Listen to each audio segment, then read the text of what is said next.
What is good, everybody? It is your boy Big Zach 617. Welcome to the World Podcast and TV. Today we are at episode 12 with a double feature. My man right0nQ and my man Pauly. Hey, what's good, guys? How you guys doing? Doing good, man. How are you doing? Yeah, I'm doing alright. Where? So, just gonna dive straight into questions right off the rip. Let's go, bro. So, how did you start making music, Pauly Papers? Honestly, bro, I was just going through a lot in life, and I started writing stuff down. And I was homeless at the time, so I spent a lot of time in my car listening to YouTube beats, through the radio, through my aux cord. Right. And so I just started taking the writings and putting it to the beat, and I was like, I think I have something here. And I was like, I want to go to the studio and because I only did one song at first, and it was my song "Far From Home," which never got to be released, but working on that. Mm-hmm.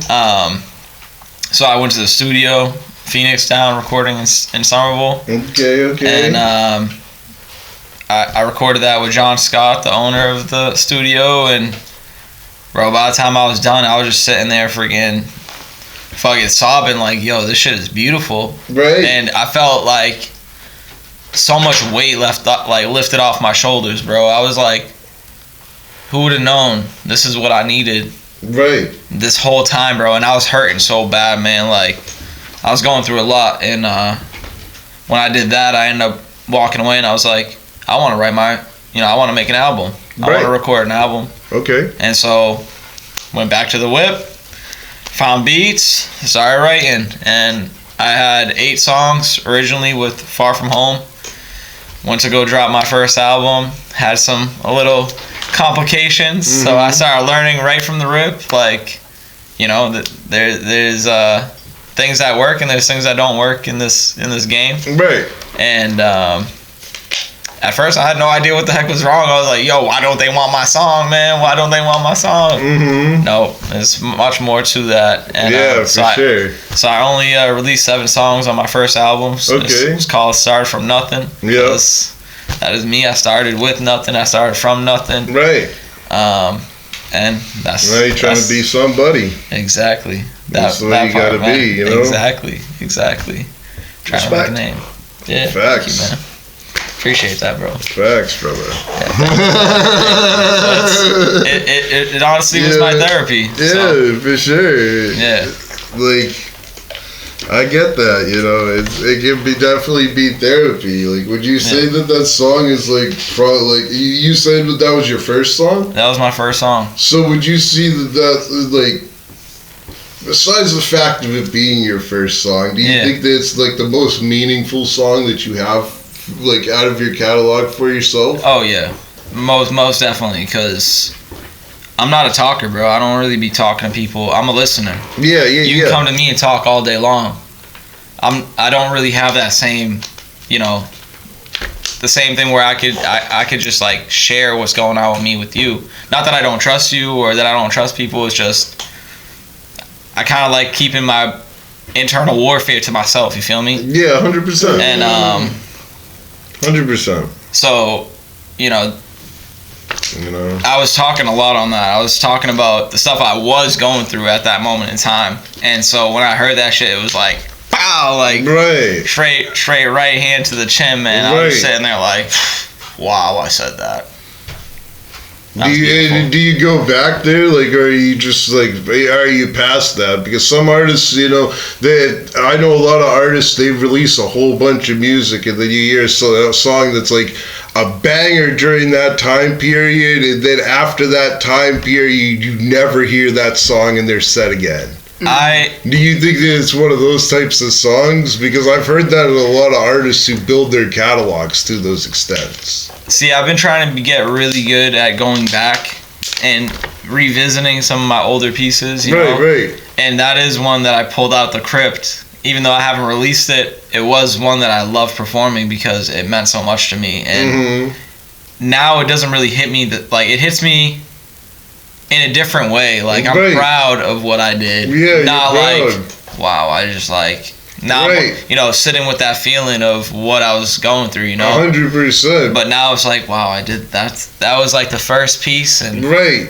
now look where I'm at, Right, like, 100%. yeah. I think that doesn't get like seen enough. No, it doesn't. Like I know artists that have tracks that are bangers, and it's like they made that 15 years ago. Yeah. But it's just like we're never gonna hear that song. Exactly, bro. Or it's just like you see like something happen like once, and then you're like, okay, we're never seeing something like that again. Yeah, and I have a lot of artist friends, and Right. we share each other's music with each other, and Right. that's always the thing. Like they'll pull out something out the crypt and show me. I'm like, bro, you just made that? Oh no, I dropped that like 5 years ago, 10 years ago, and it's like, bro, why aren't you like playing that now? Like, why aren't you performing that now? That still hits, man. Right. So like, I don't ever, promotion is key for yourself, and those are bangers. It's music should be timeless. You should be able to make something now, and in 10, 15 years from now, It still sounds great. exactly. If not better, because it's like, wow, like some music ages well, some music doesn't age well. exactly.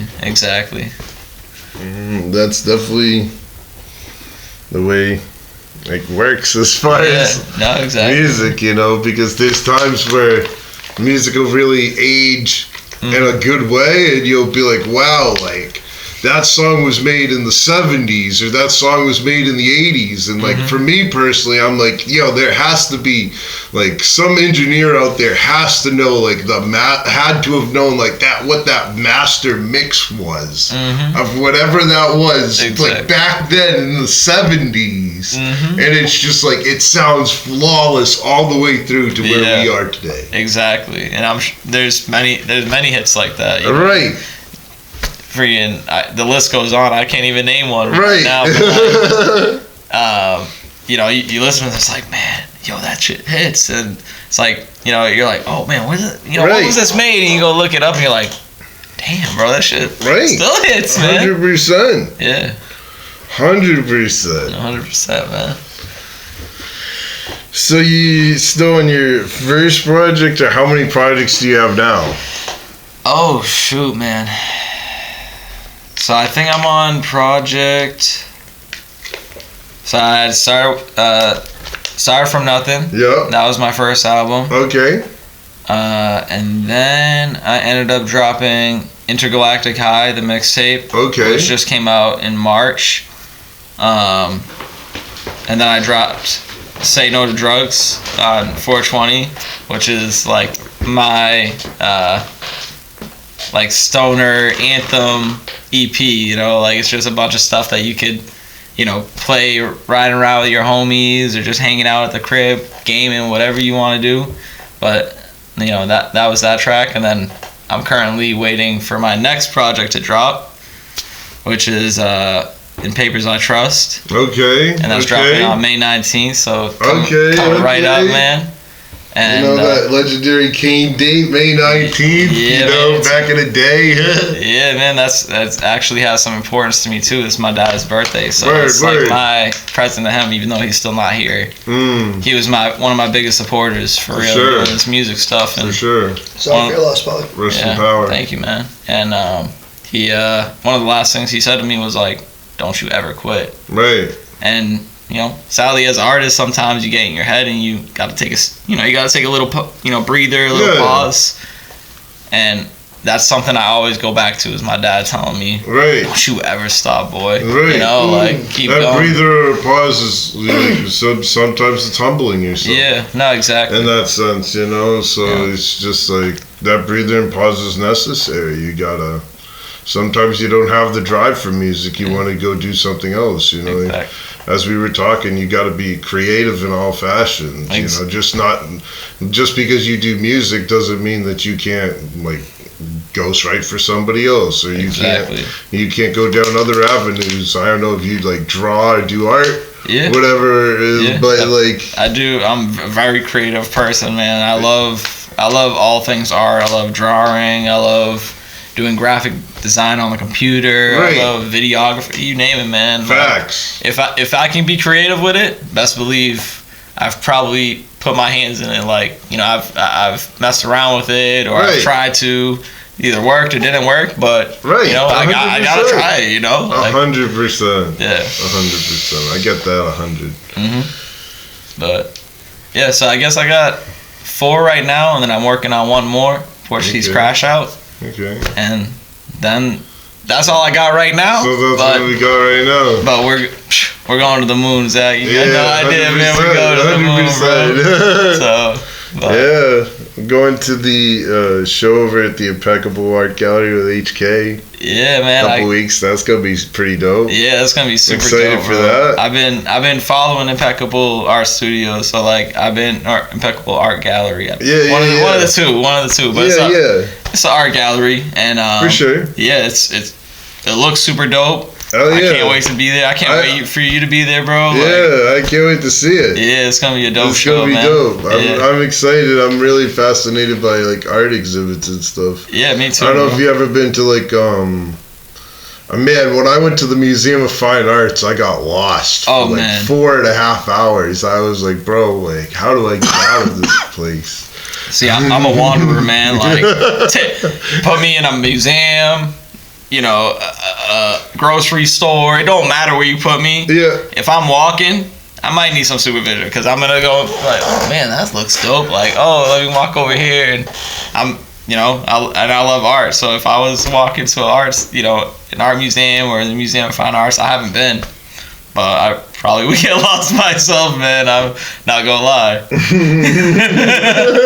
I'm not gonna lie. I'd probably get lost myself. Yeah, it's huge there, man. I've seen a couple of, like, the immersive art exhibits where they do like all their like projectors. Oh man, that's gotta be super dope, dude. I've seen videos. That blows your mind if you've never seen it before. I mean, just the projector stuff that you can have in your room and stuff, and like that stuff blows my mind. Like and.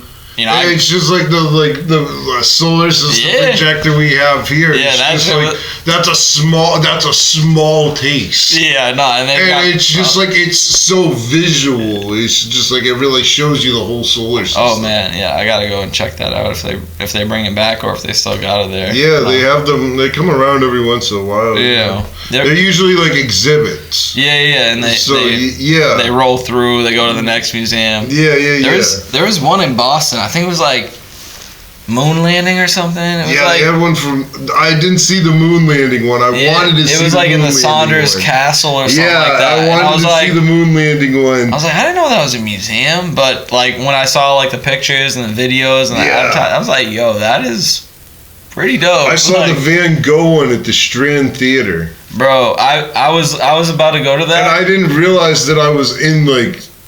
I've been at the Strand Theater like tons of times, but you don't realize you're standing on the stage. Really? Like the way they had it, it was like a dome. Oh, dude, that's so it's dope. like you were surrounded by his art, and the art was like coming to life. It was animated. Oh, bro, I have video of it on my old YouTube account. Yeah, we'll have to look at that later, bro. Sure. Bro, I thought it was honestly just like a projection of the art. You feel me? It was, but it was like animated. But yeah, bro. If I sat there and I was like, is that shit moving? Yeah, it was insane. It was literally insane to watch. Yeah, no, I never went, but I saw it. I think it might still be a thing. I don't even know, but they're making their rounds for forever, and I was gonna go with ex shorty, right? But didn't last. But never lasts forever. They say. The right one's out there somewhere. Right. Yeah. Somewhere. So, that's where you gotta be. Oh man. Yeah. I guess we're gonna shift into sports a little bit here. Let's go, man. Yeah. So we were talking about the 04, 05-ish era. Yeah, he man. was rocking. So, like, what are some of your favorite matches from that era? Oh man, see, I'm not like. I've had a little bit of some brain damage growing up. You feel me? So I can't really remember too much of like specific matches, but honestly, anytime Taker was coming out, okay, I was glued to that damn screen. Right. Kane used to freak me out, but I used to love his entrance. I used to love just seeing him work the ring. Rey Mysterio, I actually got the chance to ride the elevator with him recently. Didn't even know it was him. Yeah, that's awesome. Didn't even know it was him, bro. That's crazy. He had no mask on, so I was like, I was just like, I was working at TD and I was going to clock out, go home after, WWE. Mm-hmm. And someone was like, "Good match, Ray." Oh boy! And then I became a child. I was like, yeah, good shit, good shit, Ray. And then he didn't hear me. Like, I had to repeat myself like 3 times, and he finally was like, "Thank you, homie." I was like, talk to me. But one of my childhood heroes, I loved him. Loved Eddie Guerrero. That was like, Eddie Guerrero was amazing. Man, he always put on a show. I miss him, man, for real. Like, that's truly. Like, honestly, if he was still around, I probably would still be like currently watching and stuff, and like following it. Yeah. But my homie Derek, he loves wrestling, bro. He can come in here and tell you every match, who was there, year, where they were at, bro. And I'm like, you're the encyclopedia, man. I love it, bro. Right. Shout out Derek. Yeah, shout out Derek. Derek. D-Mems, videographer over there, man.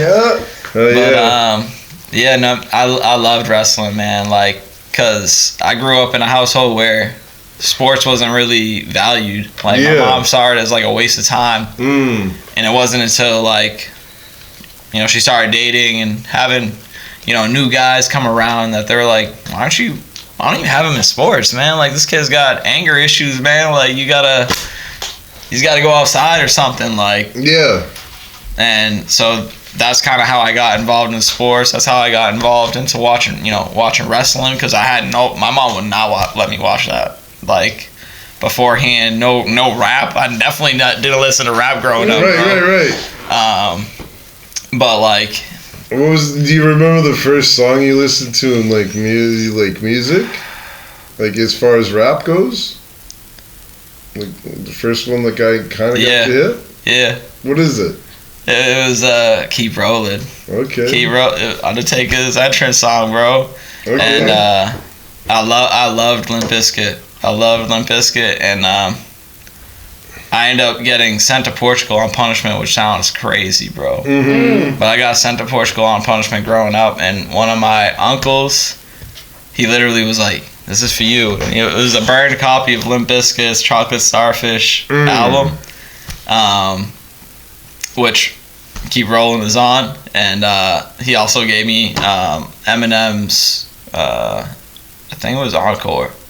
He gave me Eminem's Encore CD. So those are like my first, like, that was the first time hip hop even got like put on me. Like, I was like, Eminem, like the chocolate? like, you feel me? Like, I didn't know, bro. I'm done. I'm done. I had no idea, bro. I was a kid, bro. My they were just like, listen, it's music. And I had a little CD player my mom sent me off with. And so I was listening, and I was like, oh, my mom can't know that I have this. And so music was kind of like my secret life growing up, because I would wait for my mom to go to bed, go find the CD player, put some Eminem in there, go put some Limp Bizkit, and those were the only 2 that I really had until I became a little bit older, started, hustling, making a little bit of money, whether it was shoveling some snow, good at going to stock the shelves at the corner store in Everett, and that's how I started buying like my own CDs and hip hop, and actually and then LimeWire came out, that or didn't come out, but I discovered LimeWire, Right. and it was over, bro. Right, 100%. You discover LimeWire, it's just like, holy shit, your whole entire catalog. Yeah, I got a search result of 100,000. I'm going through every single one, man. You best believe that shit, man. 100%. Yeah, dude. But yeah, I fell in love with it. I always loved music. I always been around music, even though I wasn't around like hip hop. I grew up around. What other kind of music do you like? Portuguese music for sure, bro. Okay. I grew up listening to a lot of Portuguese music, which is, I don't really know how to like classify it per se. Yeah. But there's a bunch of different genres. I did listen to hip hop, Portuguese hip hop. Mm-hmm. One of the artists that I listened to that my dad put me on to, his name is Sandro G, and he's a legend, bro, in the Portuguese scene. I got to meet him. He actually has a show on Netflix, bro. Turn of the Tide. Oh, okay, cool. He's like he helped produce that shit. They have I think like 2 or 3 seasons now, and I grew up listening to him, and like to see him at that level now, I'm like, bro, like none of these American people know who you are, but to see that you've literally gone from CDs to or mixtapes to CDs to now you're an executive producer or co-producing shows on Netflix is crazy, bro. But I listen to a lot of him. Nalia, which is another Portuguese rapper. I mean, not rapper. She's an artist. She's a singer. They come to Boston all the time, bro. There's a huge, I'm not sure if you know, but there's a huge like Portuguese community here in Boston, Cambridge, Somerville, all over. So they'll usually pop out, do like little Portuguese feasts that are not so little, they're pretty big. Yeah. Yeah, I grew up listening to that. A lot of soft rock, like Magic 106.7, Star 93.7. That was a lot of the stuff that I, grew up listening to. Okay. Yeah, man. Some throwbacks. Oh yeah. 100%. 100%. The stuff that never ages, you feel me? Right. We were just talking about that. Timeless classics. No, timeless classics, man. They never age. Right. Still spin that today and hitting beautifully, 100%. Exactly. 100%. So, I'm going to ask my question I follow up with all my guests. Mm-hmm. What do you have for dreams and goals for yourself moving forward? Dreams and goals for myself, man. Yeah. Honestly, musically, performing wise, I want to get on bigger stages, bro. I want to get, I'm not so much arena, but hey, if I get an arena, bro, I ain't not turning that shit down. You best believe. 100%. But like, I want to get on some bigger stages, because I as you know, I perform a lot, bro. I get out there, I travel a lot, and that's kind of like what I'm looking forward to, because I can't wait, bro. Like, you see me perform, you see the energy I bring, and I think that'll like really elevate myself to the next level. For sure. But honestly, me just doing what I'm doing is like my goal, like to keep doing what I'm doing and staying focused on me, not letting the little BS of life kind of sway me in other directions, because I've had that happen, bro. Like, you start working, you start getting too busy, you gotta put music on the sideline or art on the sideline or podcasting on the side. It happens to everybody. Facts. But I've really been taking it by the reins since like September, bro. I've been going hard in the paint with this music, man. I've been producing my own beats. I've been recording. Yeah. So I guess how you could say is I just want to see to what level I can push this and push myself, because in the beginning, like before I even went to record my song, I didn't even think this stuff was possible. Because a lot of this stuff is gatekept. Like in our generation, you couldn't go on YouTube and look all this stuff up. 100%. You had 100%. It was like almost like, whoa, like right. some mystery. How does this guy make it out of all these other people? And now there's so much information out there, and the ball's really in your court as an artist. And I wanna keep on bringing myself to new heights, bro, and pushing myself. And I'm fortunate to have a lot of artist friends that, you know, I'm cool with and that help push me. Right. Like, hey, what about this? Like, how about we try this sound? You know, you've got that rock, you know, that rock look, that rock sound. How about you do rock, man? Like, or like something, you know? And it's honestly pushed me out of my comfort zone in the most beautiful way possible, for real. But I love your punk rock shit, just to say that. Thank you, bro. House of David's like my favorite song right now. Thank you, dude. That's one of my favorite little quick bangers. Really gets the crowd going. The punk rock shit from Pauly Papers. I'd say that's punk rock, right? I mean, it's to me it is. To me, I get that feeling from it. I mean, I think it's just like my overall sound. Like you just kind of get that. Like I've gotten that comment a lot. Like you could really be like the lead of a rock, you know, of a band. Yeah, maybe. Yeah. And I was like, I mean, that would be cool. That's a lot of work, man. You know, working with a band, working with a team, working with a group.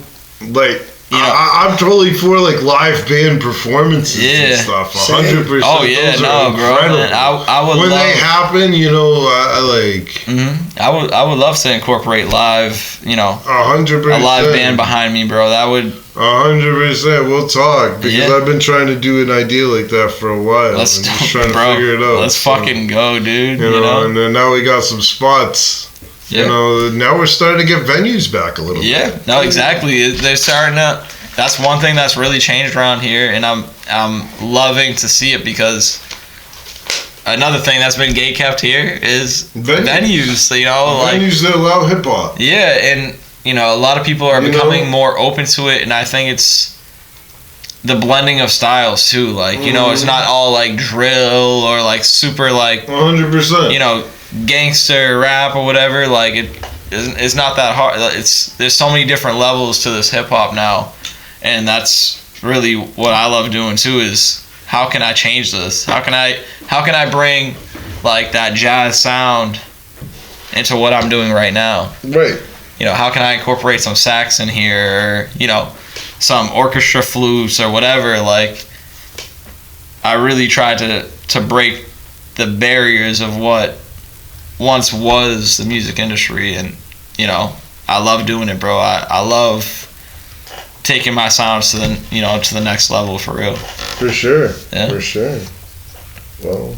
Yeah, appreciate having you. I appreciate you, Big Zach, man. Yo, thank you for having me, bro. This has been awesome, bro. It's been an experience, bro. You're a huge supporter of mine, bro, and I'm a huge supporter of you too, man, bro. Appreciate it, brother. I love seeing you, you know, win, bro. I love seeing everybody win, bro. For real, man. There's enough wins to go around to everybody. Right, it's a baseball season. Bro, let's go, baby. Let's do it, you know.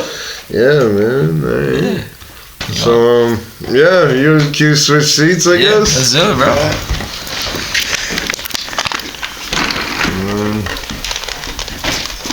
Speaking of win, that's actually my slogan. You can't say Quinn without saying win. Oh, okay. Hey. I'm Quinn Moran, aka right0nQ, aka right0nQ. Okay. How are you doing, G? I'm doing very well. It's an honor to be here, Zach. It's an honor to have you here, man. You know, episode 12. It's an anniversary episode, and we're here for it. So I'm gonna start off the same way I started with Pauly. You know, now that you've seen like a simulation of the podcast and everything. So my question to you is, how did you start with music? To be real, man, like, it's kind of like a gift I have, I guess, to be honest. Like, I think the day I saw 8 Mile, like, I was influenced to try to write a song. And I think I was, like, 6 or 7 when it came out. Maybe even younger. Maybe, like, 4 or 5, like, you know? Yeah. And I tried to write a song. I don't know how it came out back then, you know? But it rhymed. And I stuck to it. And by high school, I was freestyling. And then I ended up doing a rap group in high school. I recorded my first song at, like, 16. And I opened up for, it got some attention. I ended up opening right up for, I think, Logic was my first real show. I opened up for Logic at Firehouse 13. Okay. Yeah, and I did very well. I right away took naturally to the stage and to doing live performance. You know, it's a gift of mine, and I take it seriously to this day. It's something I do. For sure. It's an outlet, and hopefully one day I can make some money at it. Right. Here's a question I have that I didn't ask Pauly. What do you think is, so there's a lot of people that do it for a career and want to make money out of it, and there's a lot of people that don't do it for a career and just do it for fun, and they're hobbyists. What amount of those do you think that the amount of hobbyists that we have in music is the reason why it's harder for artists to get paid from these shows and get paid from the bigger people in the industry, because of the amount of saturation of these people who are hobbyists rather than people who take their career seriously in music? Well, I mean, I am also a bit of a hobbyist. You know, like people have lives. That being an artist, that life is tough. Right. I'd say so. You know, you got to start somewhere, as they say. So I think it's actually a beautiful thing. I think it's a beautiful that today in this day and age, anyone can put something out there and be considered an artist. You know, and right. I like having that option. You know, and I actually have more fun listening to the hobbyists a lot of the times. You know, they become my friends, and you know, and it's really I get more out of going to see Pauly Papers perform than I do say going to see like someone going to the TD Garden and performing. Right. You know, 100%. You know, and I think part of that's also like you smaller venues, you get that energy more. You know, when you go to a big place like the TD Garden, you may not feel the same stage presence. You know? Definitely not. It's just like I saw Rakim at the Berkeley Music Theater, and like I was so far back, I didn't feel that stage presence that like you want to feel at a concert. You know, I'm one of those people that it's just like if I'm not right there for that like moment, it's just like you don't feel the stage presence, you don't feel the energy from the crowd, from the performer or any of that. Yeah, Rakim's a beast, by the way. Yeah, 100%. So like, but yeah, like I get what you're saying, and sometimes I enjoy. Like I think the best footage I have out right now. Shout out to Pauly Papers, he filmed it. It was filmed at the Jungle, you know. Yeah. And that was the best footage I have out right now, and Jungle's a smaller venue. So right.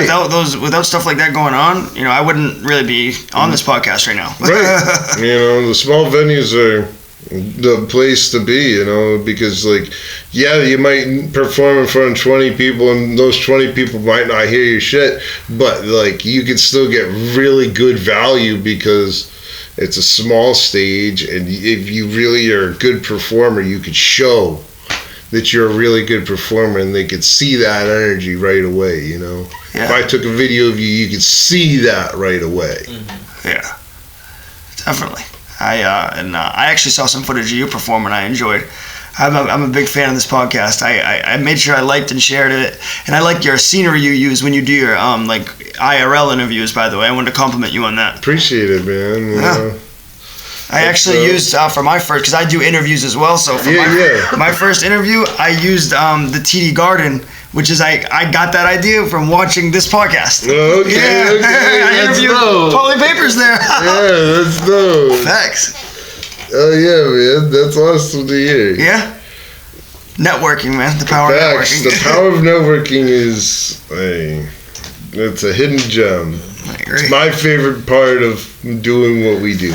Exactly. You know, we're here at the podcast, you know, because of networking. Mm-hmm. You know, I told this person told this person, here we are. Right. It's just like I feel like contacts are so valuable, but at the same point in time, they're so hit or miss because so many people like change their phone numbers and everything so frequently, especially if they're like bigger names and stuff. And then you pile a whole list of numbers. You have 120 something numbers, and you don't know which ones work and which ones don't. And most of the time, when you get that contact, if you don't follow up with them within that first week or two, you seem to not really get what you want to get from whatever it is that you got from it, as far as their contact. It's just like, I wanted to collaborate with you, I got your phone number to collaborate, but if we don't react in the first 2 weeks of meeting and talking about it, then it's probably not going to happen. Yeah, I could agree with that. And I kind of roll with the people I keep bumping into. I make content with them because it's like, we keep running into each other. Why do we keep running into each other? Clearly we get the same goals and ideas. Like, how can we collab and make it more poppin'? Right, 100%. So it boils down to like who wants it the most, like who's really gonna go out of their way after work to link up and like do what they gotta do and to make it poppin', and I think that matters too, because I think we deal with a lot of people, like you said, with the oversaturation, where people like to talk a good game, but then they don't follow back up with it. They'll, yeah, Zach, man, I'll be on the podcast, and then it just doesn't happen because, for whatever reason, not because they don't want to do it, but because their life got caught up with it, Yep, 100%. 100%. One of the things I was talking to Pauly about as well was the fact that we have, sorry, I just blanked out, my G. It's all the time. It's all right. We're doing great. I was talking to Pauly about something specific about how music. I am sorry. Like, I am blanking out about this right now, my guy. I had a question for you, and like, I am sorry. Gotta find it real quick. Ask away, Zach. I'm an open book when it comes to music. Well, and that being said, too, like, I've been around music my whole life. Like, my mother was a barefoot hippie, so she raised me in studios. I was hanging out in studios right when I was born, so I probably soaked a lot of it in through osmosis, in a way. And, For sure. And the love of it and just the creativity of it. So, my mom was a poet, too. Oh, okay. So, like, she always kind of, like, instilled that in me, like, be creative, write poetry. Like, that's an important thing to do, She wasn't a rhyming poet, though. She was more like haikus and syllables and, spacing out her words a certain way and making them meaningful. For sure. So that was an influence in my musical life. Okay, for sure. Yeah. So, a lot of, like, would you say that you have, like, a lot of poetry influence in your, like, when you first started, like, rapping and stuff, did you start with poetry before, like, kind of, like, shifting into rap? I grew up in a very competitive hip-hop environment because I was on the border of Rhode Island and Massachusetts, and also being a white boy, like, I felt like I could not rap trash. Right, I wanted to be heard. I wanted people to like my stuff. So at first I didn't care about poetry, but then after really learning what my mom taught me and like really thinking about it, I wanted my rhymes to get better. So I researched great poets. I researched great rappers, but I took it back to like Eminem references Shakespeare a lot in his rhymes. So I took it back even as far as that. And some of the rhyme schemes used today in popular culture and hip hop are actually been used since like the 1600s and 1700s. For sure. Yeah. So I utilize that all the time, like internal rhyme schemes, things of that sort. Right. One of the things that I love to do is when I listen to like live performances, I love listening to the rhyming patterns and stuff, because for me, like, that's how you can really tell, like a lot of artists. Some artists sound the same. Like, this artist sounds like this guy. It's just like these two never even heard each other make music, but they sound so much alike. And it's because, like, they have the same kind of, like, rhyming pattern, rhyming scheme, and I like to see the different varieties of that, because not everybody has that. And when you go to open mics, when you go to things like shows and everything, you see those different kinds of rhyming schemes and those different kinds of rhyming patterns. I think that's my most enjoyable part about, like, going to live shows and listening. Well, truth be told, like, that's why I roll with Pauly a lot, because, like, Pauly's got his own sound. Like, like, we don't really get in each other's way, like, straight up. Like, I appreciate his music, and, like, I like rolling with him because he has his whole own fan base, his whole own sound. But, like, sometimes, like, other artists, like, I can't jive with them as well, like, and Pauly, I noticed something you said, too, about, like, you deal with things inside. I deal with things on the outside. I'm, like, very extroverted, so when I get around other people like that, it doesn't always go well. Straight up. So I'm I'm grateful for the art. Like you were mentioning all the artist friends you have. I'm very grateful for the ones that I have. You know. Yeah. So I'm picky when it comes to that. Like. Yeah. Straight up. Like. 100%. You Yeah. know, and like. It's one of the main reasons I want to start the podcast to begin with. It's just like I have so many artist friends. And it's just like a majority of them know about sports. They know about wrestling, and then I was just like, I'm just gonna mash all three of them together because these are three huge niches. I love wrestling too. Yes. You know who I noticed we didn't mention earlier was Stone Cold. I love Stone Cold. He's like in The Rock, dude. The Rock is the man, bro.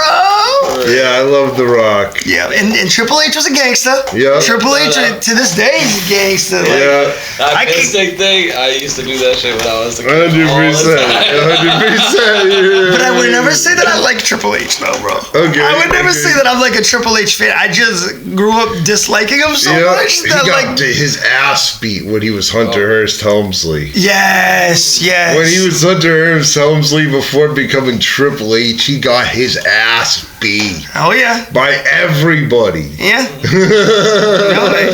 I feel like that's like you're paying your dues, you know. Right. You're paying your dues. 100%. That's like it's like that in any game, man. You know, like you're gonna have not every crowd's gonna be your. You know, cup of tea. Your crowd. Even in the NBA, they have times where like the crowds are rough. You know, right? Times the crowds are rough. 100%. You see it in baseball all the time, and some of like the other like arenas. You see them; they're like half empty. It's just like you see more seats open. It's just like you pay $20 for a nosebleed seat that you can walk down to the field pretty much. Well, I performed the other night in like a family restaurant on Thursday in Rhode Island, and it was like at first I was very like nervous. I was more nervous than rapping there than at the Middle East, because like it was a family restaurant. People were literally eating dinner with their children and but then as time went on and the act went on, it became more like a nightclub vibe. So I got more comfortable, but still, even when I went on stage, there was people eating dinner. And, for sure. Yeah, and so it was different, you know? It was just a different vibe. Like, I was more nervous there than, you know, I felt like it wasn't necessarily my crowd, but I was wrong, you know? Yeah. It turned out okay. It turned out okay. I love that when you go to a show, you're just like, you know, and then you meet somebody, you're like, okay, this was worth it. Facts. But, you know, I went to an event the other day, it was just like, I thought that was going to happen, and it didn't happen. But the night before, we were at the Middle East, and it did happen there. And, you know, I made 5 contacts there that night. So it's just like, okay, I didn't make a contact on this Thursday thing, but not every event hits at the same point in time. Oh, correct. Yeah. You know. Yeah, you did a great job filming that day too. Thank you for that. For sure. Yeah. Appreciate it. Yeah. And, speaking of that, I had a couple. Like, I really respect that you do the local wrestling thing too. I think that's going to turn out well for you. Yeah, for sure. You know, I respect everything you're doing. Yeah, I want to do a lot of as far as like the local wrestling and trying to find I want to find one of these people before they become a big star. You know, that's the goal. That's the goal. Man. You find the interview, and it's just like I know one of these wrestlers is about to make it to like TNA, WWE. I know like there's UFC fighters out there. They're about to make their like debuts and stuff.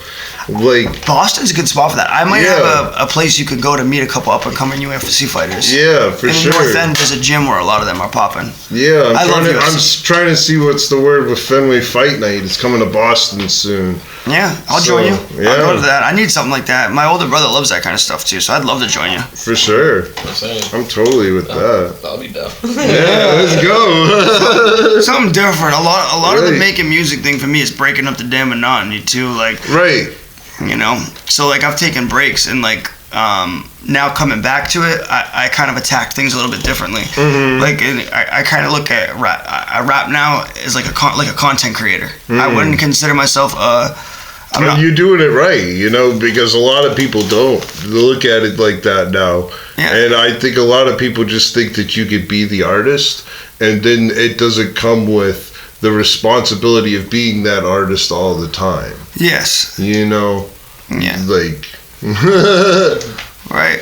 Like, well, I think that once you adapted to that, and Paul, you do that very well also with your content creation. Once you adapt to that and you realize that all the content creation stuff out now is actually a tool to promote your music and promote whatever your podcast or whatever you got going on, your business. 100%. You know, then I think that those people that learn that are going to excel more so in life than others that aren't utilizing that. Like right now where I'm at with my level of editing and content creation, I could go to any business and make them a makeshift commercial. Right. You know, and I can go to any artist and make them a video promoting their song. So now I'm valuable to artists. I'm not just another artist like sucking off your fan base. Like, no, like I'm creating content with you that's giving you fans too. Right. So other artists want me around. You know, it's like, oh, where's Q at? We need his ideas and his fan base too, you know? Like so that makes me more valuable to my circle. I feel like, 100%. Because value is everything. Yeah. And when you get to that point, content is key, because a lot of artists, they don't do it anymore.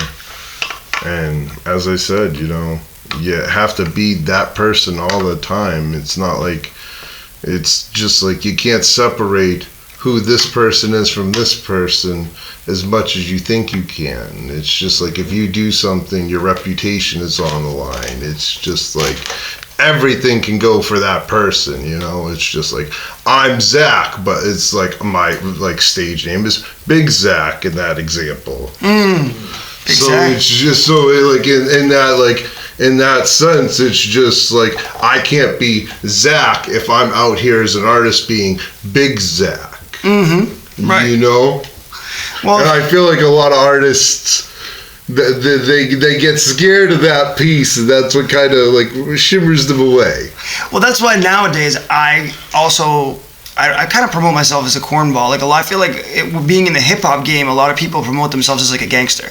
You know, me, I promote myself more as like a comedian. Like I guess I wouldn't say like I don't rap like Eminem, but like more like a comedian, and like how he's funny. Like I try to be funny with my stuff, and I try not to take it. I take it seriously as in the creation part, but I don't portray myself as someone I'm not, and I don't take that part seriously. You know, I'm right on cue. Like a lot of that stuff is me. It's like really genuine. You know, like I really believe that. Like a lot of those things I say, I try to put forth a character that has morals and discipline in their life. You know, I don't drink. You know, I try to portray that in my character. You know, that I'm always on point. You know, like I'm not. I'm trying to be a productive member of society at this point in my life. Right, 100%. Yeah, you know, and like a lot of my times, I feel like I wasted a lot of my life, man. Like, you know, trying to keep up that gangster image. Yeah. You know, which is not me at all, and it's not authentic, and it got me in a lot of trouble in my life, you know. And 100%. It got in the way of what I should have been focused on, which was the music. Right. You know, I lost a lot of good friends doing stuff like that, you know, and it pushed a lot of people away because I'm a source of danger now, you know, and stuff. Yeah. So, but you know that I've been sober 2 years now, and and thank you, appreciate that. You know, minus a little bit of Buddha, but to me that's not a drug, that's medicine. So it's medicine. Yeah, that's my view on it. You know, not everyone agrees, but that's okay. I now can get back to the music and promote myself as an honest, righteous citizen, because that's the life I'm living, and I feel like I speak out about that stuff now. Like I speak out about how like hustling and, you know, really living the life like the rappers that I liked when I was a kid, like, and they influenced me to live. Like I speak out against that, and I think that you should be a productive member of society, and I think that that's important image to promote as an artist. Like, you know, what's wrong with telling the story of a struggle of a 9-to-5 guy that got sober and is trying to live right by his son? Like, that's a dope story. Like, I want to hear that song, you know. Facts. So I'm gonna write it. 100%. Yeah, I love that. Yeah. You know. Clip that. For sure. For sure. I'm gonna ask another question I asked Pauly. What do you think your song is that's just like the most meaningful one that you have? Lupe Fiasco. Okay. My song Lupe Fiasco all day. All day. It's like, it's just like I start off. I say I could build an empire off of Hustle and Flow, and that's a shout out to Hustle and Flow and Empire. They get the same actor. You know, it's a bar. Like, and so that's a shout out to him. And I forget his name. He's big on podcasting too. He's an actor. Again, Hustle and Flow and Empire. Can't think of it right now. We're gonna have to Google it. Yeah. No, it's all right though. So anyway, that's a bar, and I feel like I kind of tell like, just like it's kind of like a little anthem. Like I almost tell like a little story about like myself. I make jokes about myself and about how like, I don't know. I just make little jokes on myself in that song, but I also tell like a little bit of triumphant things in my life, how I'm like making music now and stuff, a little bit, you know. So I would say definitely that one, Lupe Fiasco, written by Quinn Moran, produced by T-Bone. It's on my Instagram, right0nQ93. Sweet, Q93. Yeah. That's dope. Yeah, Pauly's in the video. Okay, Pauly's in the video. Yeah. Okay, we see it. You know. Here we go. Yeah. What are your dreams and goals for yourself? I want to interview a bunch of artists that I'm a fan of in Massachusetts. I think that's a big part of my whole mission statement right now. I also want to create a dope music with like all the artists I think are dope. I want to like feature on songs with them, and I just want to make people dance, man. I don't care where, I don't care when, I don't care how. As long as I look out in that crowd and I see at least one person busting a move, preferably a beautiful woman, I know I'm doing something right, you know. Right. But even if it's somebody that I'm not attracted to busting a move, I'm happy with that too, you know. As long as I made someone's day and I made them dance, my music did its job. I love that. Yeah. 100%. Yeah. That's awesome. Yeah. Appreciate having you on the podcast, my G. Respect. For sure. We'll see you on the next episode. Make sure you stay tuned, stay woke.